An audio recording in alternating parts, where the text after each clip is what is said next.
and open. Ah, close. How's this one feel? What do you think? Good. Okay, I got to do the other one now.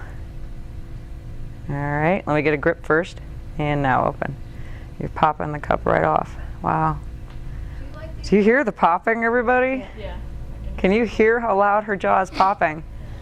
So this is a nice soft one. So we're gonna have these at your table too. If you're going to create suction with them, it's a simple squeeze, as you saw. I feel like I'm a dance partner with you right now. So you're simply gonna squeeze to create your suction.